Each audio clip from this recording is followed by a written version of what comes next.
Assalamualaikum warahmatullahi wabarakatuh.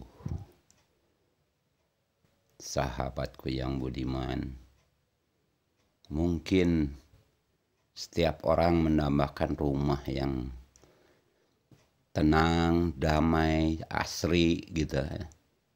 Nah, ini hari ini tema kita ini yang berjudul Rumah Asri di Pelosok Negeri, dengan rimbun pepohonan, pesawahan yang hijau bener-bener memikat mata ya, memikat orang yang memandang.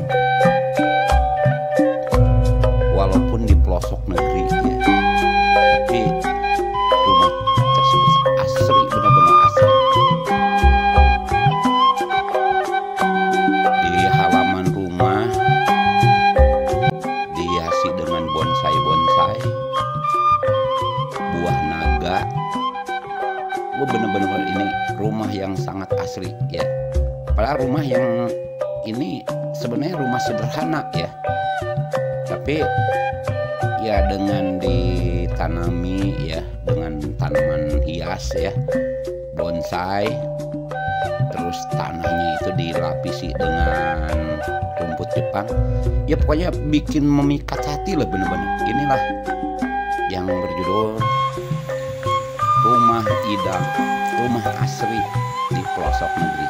Nah, ikuti terus guys channel Abah KPH, dijamin Anda akan ya, mudah-mudahan video ini bisa menginspirasi Anda ya. Siapa tahu ya ada yang belum punya rumah ya, dengan konsep yang Abah berikan ini bisa ya memotivasi Anda ya. Oke guys, makasih. Jangan lupa like, komen, dan subscribe. Makasih.